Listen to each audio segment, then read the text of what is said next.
Boa noite a todos. Mais uma vez estamos aqui reunidos. Hoje para o grupo de estudos espíritas Francisco Cândido Xavier.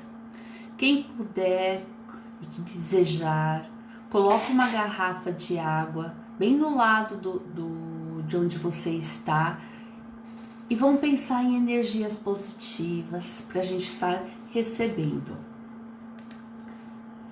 Vamos esperar mais um pouquinho para começar a nossa transmissão.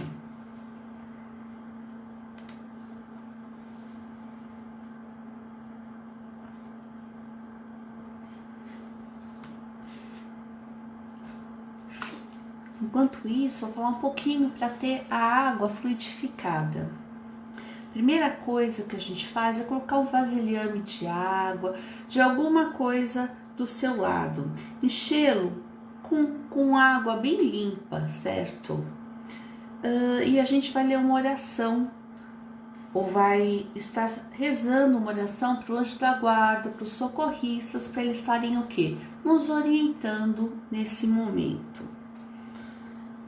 Quando terminar a palestra, o que a gente vai fazer? A gente vai estar oferecendo para as pessoas esta água, e toda vez que ela chegar quase no finzinho, a gente completa novamente com água e vai estar sempre oferecendo para todos aqueles que precisam na nossa família, ou forças, ou mesmo um pouquinho mais de energia para o dia a dia. Tem uma oração do Bezerra de Menezes que eu gosto muito e eu vou estar lendo agora para vocês enquanto a palestra não começa. Oração a Bezerra de Menezes.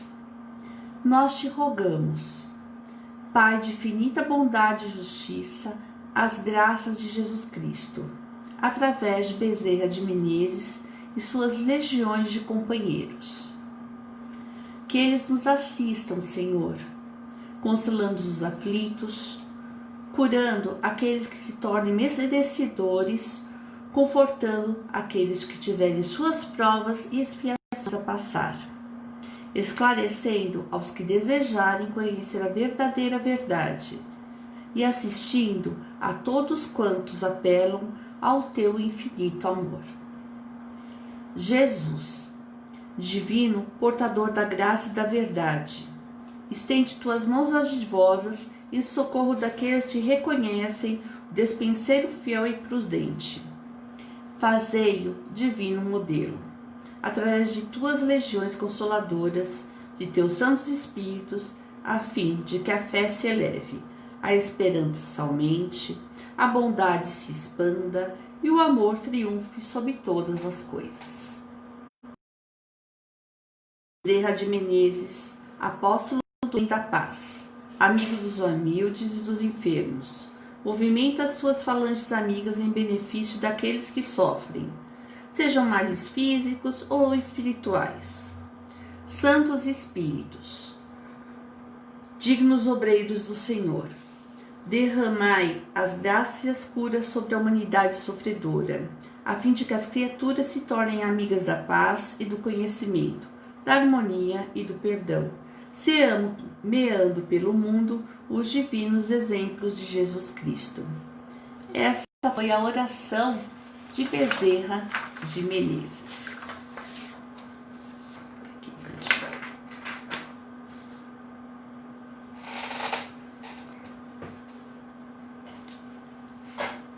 Jesus, como sempre falava, a minha paz vos deixo como exemplo, a minha paz vos dou como modelo a ser copiado. Um dia, a paz vestiu-se de homem e conviveu com a humanidade sofredora e aflita. Conservava-se em paz, mesmo diante das situações mais turbulentas e assustadoras. Agredido, manteve-se sereno. Caluniado, exemplificou tranquilidade. Diante da tempestade do mar, pediu calma. Pregado na cruz, permaneceu em paz. Todavia, antes de partir, teve ensejo de dizer: a minha paz vos deixo como exemplo, A minha paz vos dou como modelo a ser copiado.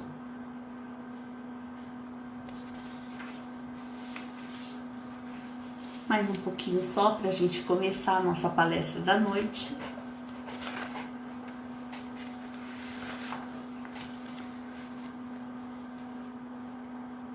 Com mais uma mensagem de reflexão. E ela fala o seguinte, que quando a vida começa, a gente carrega uma bagagem pequenina, tipo uma valise de mão. E conforme o tempo vai passando, a bagagem vai aumentando, porque tem coisas que a gente quer carregar com a gente.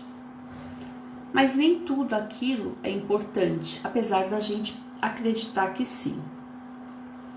Num determinado momento, essa bolsa, essa mochila, ela está muito pesada. O que a gente tem que fazer?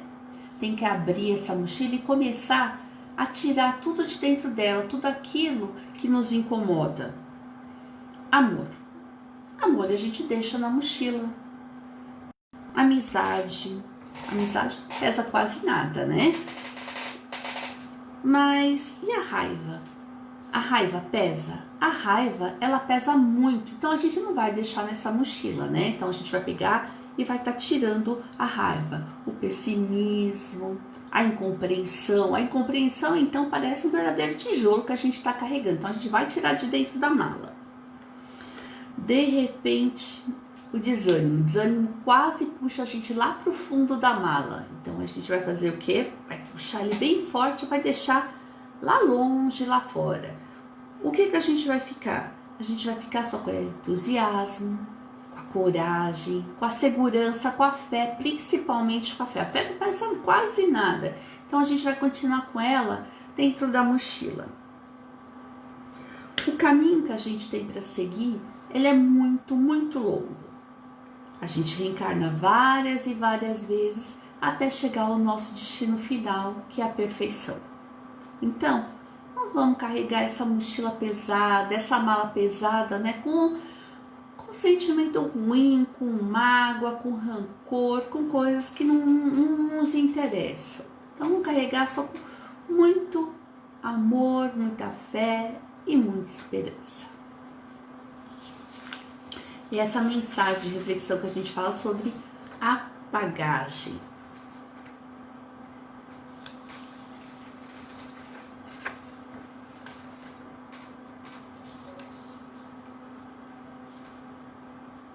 Boa noite a todos que chegaram agora. São 8 horas, 8:02 para ser mais exata. Vamos começar hoje a nossa palestra com uma oraçãozinha. Vamos fechar os nossos olhos, relaxar na cadeira, respirar profundamente e amorosamente, nos conectando às forças maiores, quando nos conectamos a Jesus, pedindo a Ele paz, amor, proteção a nós e aos nossos familiares. Que Jesus estenda sua mão sobre nosso lar, emitindo muita energia, muita paz. Pai Celeste Criador, fonte eterna de bondade, auxilia-nos, Senhor, a conquistar a verdade. Abençoa, Senhor, o nosso esforço para o Teu renascer. Dai-nos, Pai, a luz que aclara os caminhos do porvir. És a glória desse mundo, és a paz, a esperança, és a luz que não se apaga, és o amor que não se cansa. Dai-nos força para sermos os arautos do seu amor, testemunhos verdadeiros do Evangelho Redentor. Mestre amado, fica conosco durante essa noite e por todos os dias da nossa vida. Que assim seja. Amém.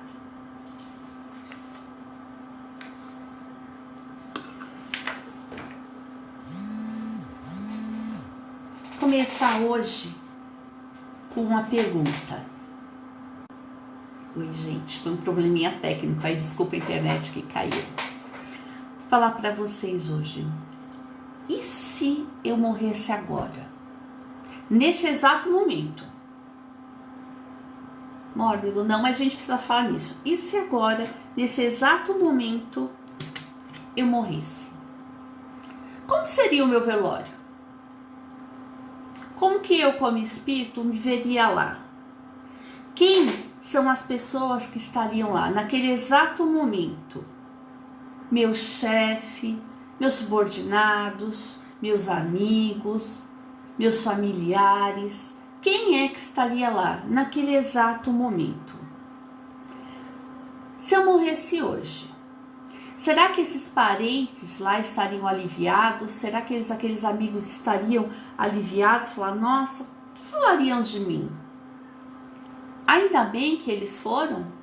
Ainda bem que eles faleceram? Ainda bem que ele faleceu? Ainda bem que ele não está mais aqui?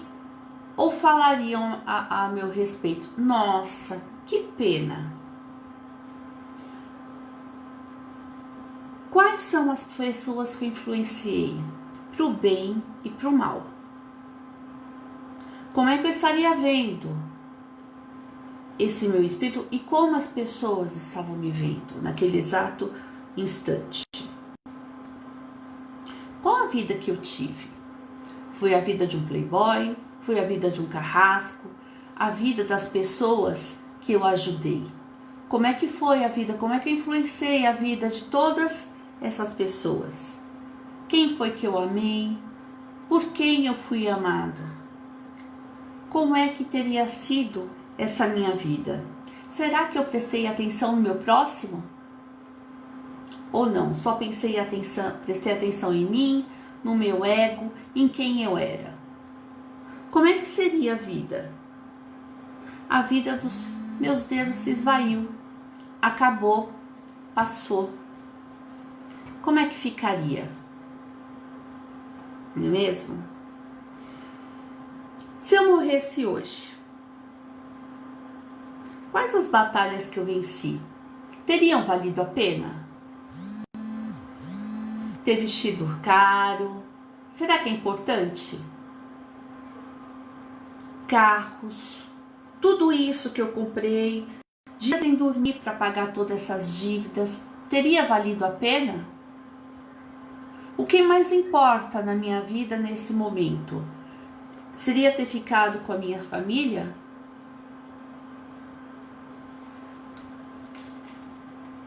Carrego isso no peito. Por que eu não ajudei mais? Por que eu não pedi mais desculpas? Por que eu não ignorei mais? Nada disso a gente leva. Não valeu tanto a pena ter trabalhado de sol a sol e ter deixado meus filhos, ter deixado a minha família. Por quê? Por causa de uma riqueza, por causa do ouro, por causa dos bens materiais? Agora meu corpo está lá, para nunca mais se levantar. Uma oportunidade perdida, uma vida perdida. A reflexão que a gente tem para falar para vocês é o seguinte: estamos vivos, ainda dá tempo da gente reparar todos os males, dá tempo da gente confraternizar com a família, com os amigos e todos aqueles que estão à nossa volta. A nossa palestra de hoje é sobre a desigualdade das riquezas, que está lá no capítulo 16 do Evangelho do Espiritismo, de Allan Kardec. E a gente começa com mais um questionamento: por que tantos têm tão pouco e poucos têm tanto? Isso é, porque a riqueza está concentrada na mão de tão poucas pessoas. Por que isso? E às vezes a gente até fica um pouco revoltado, né? Perguntando para Deus: Pai, poxa vida, eu mereço essa vida que eu tô levando? O que eu mereço? Por que tem tanto? Cadê? Eu quero ter mais para minha vida. Quando a gente, por exemplo, está no meio de uma enchente, o que a gente pensa? Nossa, Pai, você esqueceu de mim? Não, Deus não esquece. Deus é pai. Como pai, ele não esquece de nenhum dos seus filhos nunca. Nunca. Ele está sempre do nosso lado. E o que eu faria? Eu rezo. E a gente pede o quê? Para ganhar na loteria. E se nós ganhássemos nessa loteria, o que nós faríamos? Será que nós ajudaríamos a todos os outros que ficaram? Nós estaríamos ajudando aqueles que realmente precisam? Ou nós simplesmente olharíamos para nós mesmos, somente para o nosso amigo, somente para as nossas necessidades, somente para o bem material? A riqueza, o conceito de riqueza é o seguinte: é uma grande quantidade de dinheiro, posses, bens materiais, propriedades, fortunas. A vida de um marajá. Será? Será que é exatamente a vida que eu pedi a Deus? Será que é tudo que eu posso comprar? Jesus, com relação à riqueza, ele deixou várias parábolas. Uma delas é a parábola da salvação dos ricos. O que é essa parábola? Um rapaz, ele chega para Jesus e fala: bom, mestre, o que eu preciso para entrar no reino de Deus? E Jesus, a primeira coisa que fala: segue os mandamentos. Quais são os? Não matarás, não roubarás, não cobiçarás a mulher do próximo, entre outros. E amarás ao seu pai, a sua mãe e a você mesmo, assim como o seu próximo. Aí o rapaz falou: não, mas só isso? Ele falou: não, tem mais uma coisinha. Você precisa abdicar, isto é, doar todos os seus materiais, todos os seus bens materiais, tudo aquilo que você tem. O rapaz olhou e falou: então não foi-se embora. E aí vem a palavra de Jesus: é mais fácil um camelo passar pelo fundo de uma agulha do que um rico entrar no reino dos céus. O que é mais fácil? É mais fácil, na época, o que é esse camelo passar pelo buraco da agulha? Nós temos duas traduções diferentes. O camelo passar pelo buraco da agulha. Uns falam que esse buraco de agulha era uma passagem que tinha no muro e era muito difícil de passar, ela era muito estreita, então nenhum camelo estaria passando por aquele local. E a segunda versão é que esse camelo, ele antigamente era do jeito que chamava de corda, então eles falavam, era mais difícil de uma corda passar pela espessura, pelo buraco de agulha. Então o que Jesus está traduzindo para a gente? Olha, é difícil, muito difícil para um rico estar compartilhando os seus bens. E é uma prova muito difícil essa. Porque na hora que a gente está na erraticidade, isto é, antes da reencarnação, a gente faz todo um planejamento, fala, não, eu quero a riqueza porque eu vou estar lá, vou ajudar a todos os meus amigos, vou ajudar as pessoas, vou ajudar as empresas, mas no real momento de necessidade dele estar ajudando, dele estar compartilhando, o que é que surge? A avareza, o egoísmo, a desonestidade. Infelizmente, a desonestidade a gente tem visto bastante aí nas áreas do governo. Mas Jesus disse: a quem muito foi dado, a muito será cobrado. Então, cada um deve o quê? Deve olhar para si mesmo e pensar: o que eu poderia estar fazendo para ajudar aquele meu irmãozinho? Ninguém tem tão pouco que possa ajudar. Então a gente vai estar sempre tentando ajudar. Existem mais duas parábolas. A parábola do mal rico, que é aquela em que o homem ele não dá a esmola. Existem lá os pedintes na porta dele e ele faz o quê? Ele simplesmente ignora. E após a sua morte, quando ele chega na erradicidade, ele fala: Deus, mas o que aconteceu? Eu tinha tanto quando estava encarnado e agora que eu desencarnei? estou aqui na miséria e justo aqueles que estavam à minha porta, eles estão aí ao seu lado? Como é que pode tudo isso? E é ao que Deus, nosso Pai, ele responde: bom, você tinha muito quando encarnado, você não compartilhou. Você já teve tudo aquilo que você merecia quando estava em vida. Agora, aqueles que merecem são aqueles que passaram por toda dor, por todo sofrimento. Isso não significa nunca que um rico, uma pessoa com posses, não possa de mudar. Ela pode, a qualquer momento, estar mudando. E a terceira parábola em que a gente fala sobre a desigualdade das riquezas também é na parábola dos talentos, em que o mestre, ele distribuiu os seus talentos para os seus funcionários. Um funcionário recebeu 5, o outro funcionário recebeu 2, outro funcionário recebeu 1 talento. O de 5 duplicou, passou para 10 talentos. O que recebeu 2 também duplicou esses talentos, passou para 4. Só que aquele que tinha recebido só 1 talento, o que fez? Enterrou. O que seriam esses talentos? Os talentos são as virtudes que Jesus, que Deus, nosso Pai, ele distribui para cada um de nós. E o pai, ele fica, assim como na parábola dos talentos, ele ficou muito triste. Por quê? Porque aquele que não tinha simplesmente enterrado, guardado aquela virtude que ele tinha dado, não fez nada. Não fez nada para duplicar ela, para transformar, para transportar para uma parte de mais abundância. O que ele fez? Ele guardou para si. Enquanto os outros não. Os outros, eles foram transformando, eles foram mudando, eles foram melhorando. Porque na realidade, quando encarnados na Terra, o que a gente está para fazer aqui? A gente está aqui para modificar, para melhorar, para se transformar cada dia melhor.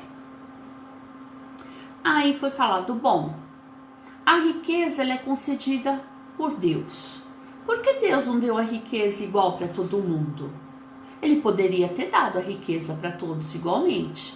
Seria uma distribuição igualitária. Tanto é que nós temos um filósofo, Karl Marx, ele viveu entre 1818 e 1883. O que ele falava? Que todos tinham direitos iguais, que todos deveriam receber a mesma coisa. Só que o que acontece?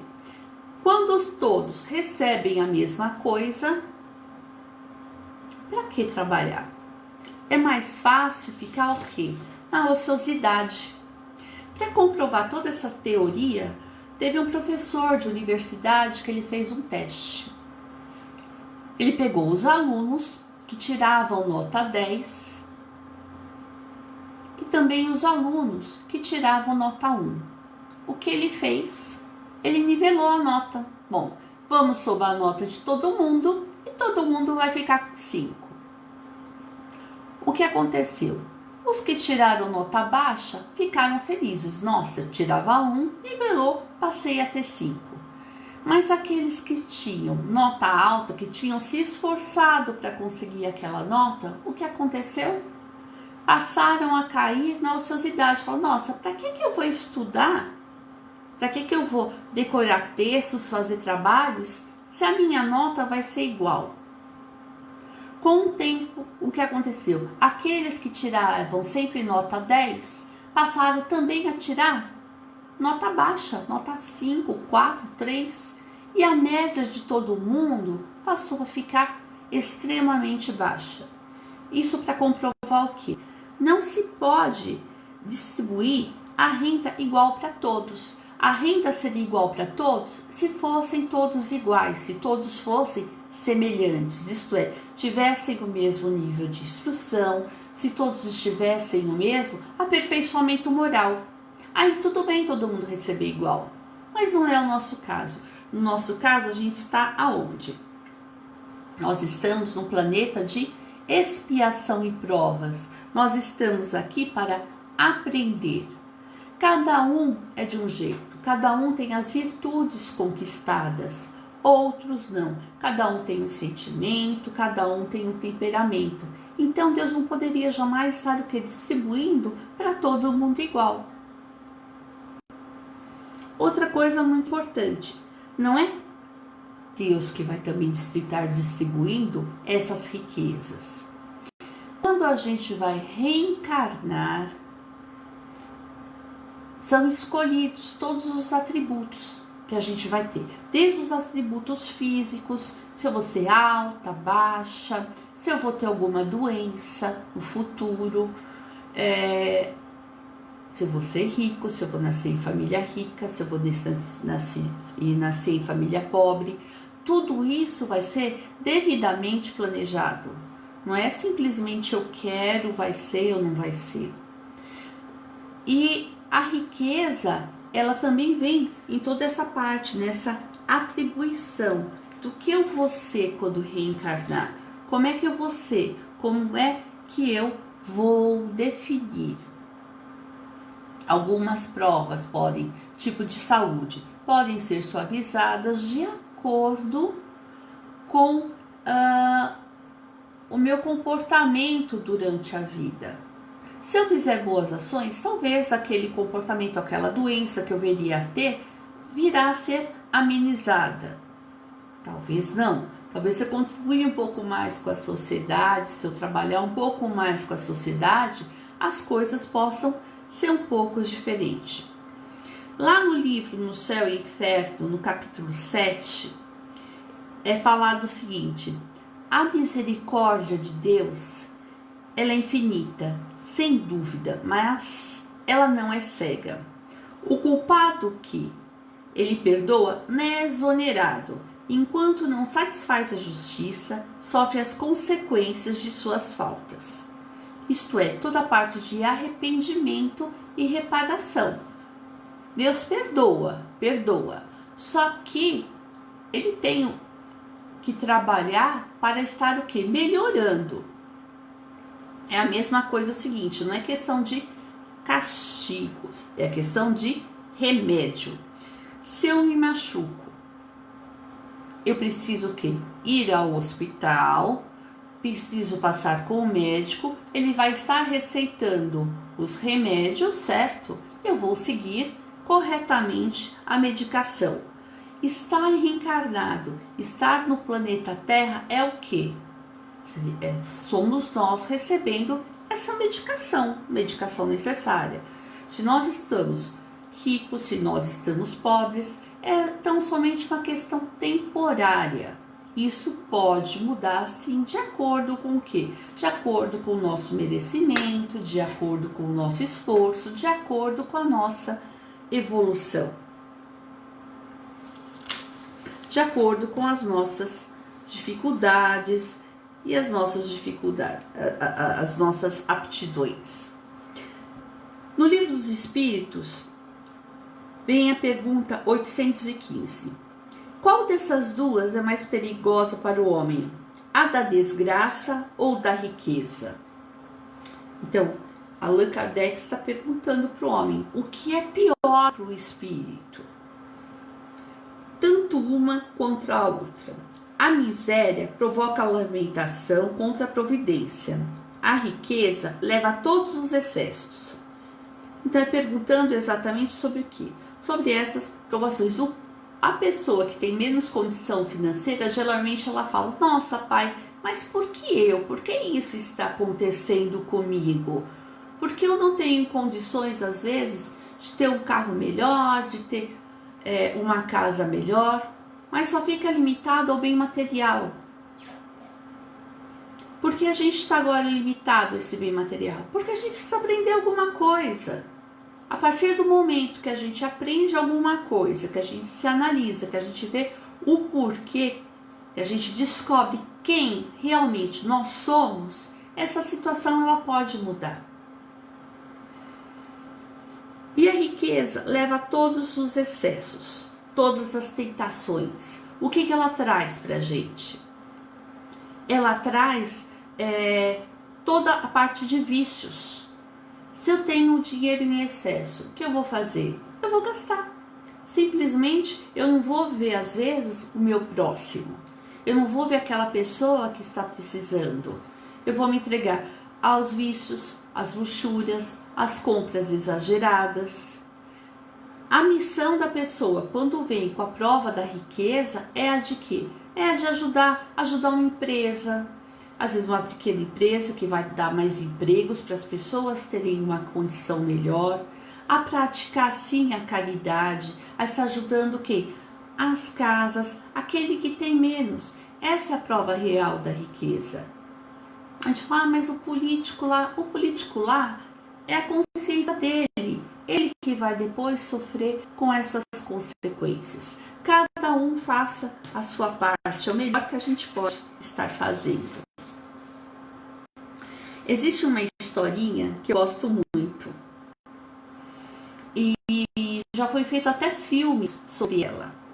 É um conto de Natal, Os Fantasmas de Scrooge. É de Charles Dickens esse conto. E sobre o que ele fala? Sobre um senhor, ele é extremamente avarento. Extremamente avarento. Ele não... A única coisa que ele visa são os lucros. Mais nada. Então, ele come só o necessário. Nada além disso. Para se aquecer na época, né, passado um conto em 1800, ele se aqueceu na fogueira, na lareira. Então ele tinha o tanto de madeira somente para se aquecer. Tudo era para guardar. Ele só comia o estritamente necessário para sua sobrevivência. As roupas eram totalmente rotas, rasgadas. Por quê? Porque ele precisava guardar dinheiro. Quando ele via alguém se divertindo, o que ele falava? Cambada de esbanjadores. Porque ele não tinha felicidade nenhuma. O objetivo dele na vida, a única obsessão que ele tinha era o quê? Dinheiro, dinheiro, dinheiro. Era guardar.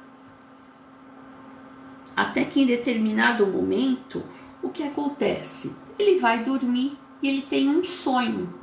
E esses sonhos são 3 fantasmas que visitam ele. O fantasma do passado, o fantasma do presente e o fantasma do futuro. O fantasma do passado traz toda a infância dele, tudo aquilo que ele havia conquistado. O fantasma do presente, como mostra ele? Como um velho sovina, muquirana, que não tinha amor por ninguém. Somente o amor que ele tinha era pelo dinheiro. Ele não festejava, ele não ajudava, ele não fazia nada de nada de nada. A única coisa que ele fazia era economizar. E qual era o fantasma do futuro? O fantasma do futuro mostrava ele lá, morrendo sozinho na sua casa. Quando ele acorda, isso é um choque muito grande para ele.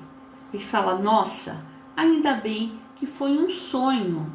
E começa a pensar sobre sua vida, sobre tudo o que ele tinha feito, sobre essa obsessão dele de não desfrutar nada pelo que ele tinha trabalhado, de não desfrutar nenhuma riqueza, de não ajudar ninguém. Era só guardar, trabalhar, guardar, trabalhar, guardar, trabalhar. E aquilo estava errado.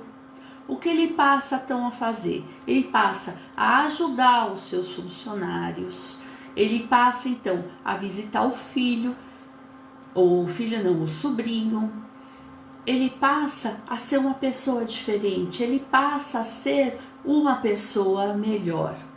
Essa é uma história que foi inclusive filmada pela Disney, e esse Scrooge, ele é a inspiração para o Tio Patinhas. O Tio Patinhas também é um outro muquirana. Não sei se vocês leram as histórias em quadrinho. Ele é um pato, o Tio Patinhas. Ele mergulhava na caixa forte no meio das moedinhas. E para ele também, ele era uma pessoa extremamente avarenta. Só que em algumas ocasiões o coração dele se abria quando se tratava dos sobrinhos, do Pato Donald. Então, que é também um outro personagem, né? Então, o que acontecia? Quando ele via esse sobrinho, o coração dele transbordava amor. Então, ele era um muquirana, ele era sorrindo, mas ele ainda tinha um pouquinho de amor para dar, um amor no seu coração. A riqueza, ela sempre vem com ela vem com um objetivo. E o que acontece quando essa riqueza, quando ela é herdada? A gente vê muitos casos em que a pessoa, ela fala, nossa, herdou um império, mas perdeu tudo. Por quê? Porque essa riqueza, ela veio para uma determinada pessoa. Dessa pessoa fazer uma determinada construção, uma determinada obra, uma determinada ajuda.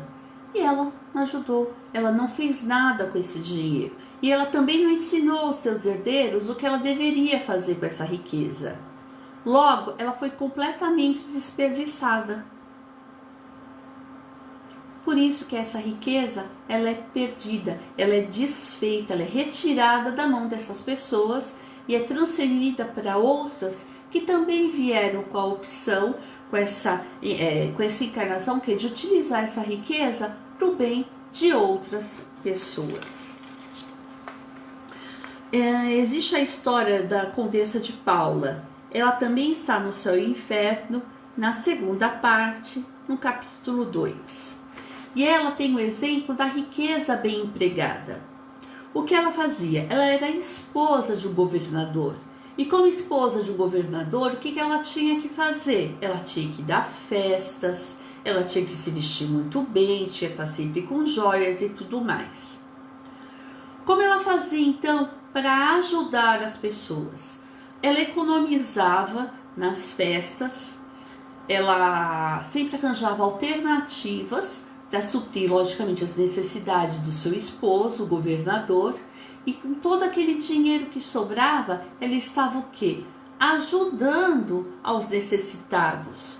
Ela tratava muito bem a todos os funcionários, aqueles que vão com ela. Ela estava sempre indo atrás de um jeito, de alguma forma, de alguma maneira, de estar o quê? De estar ajudando a todos aqueles que necessitavam. Então essa era o quê? Essa era uma maneira da riqueza ser bem empregada, da riqueza ser bem distribuída. E ela estava sempre aonde? Aonde as pessoas estavam o quê? Estavam precisando. Na pergunta 816, ainda do Livro dos Espíritos, ele faz a seguinte pergunta: estando o rico sujeito a maiores tentações, não deveria ter mais meios de fazer o bem?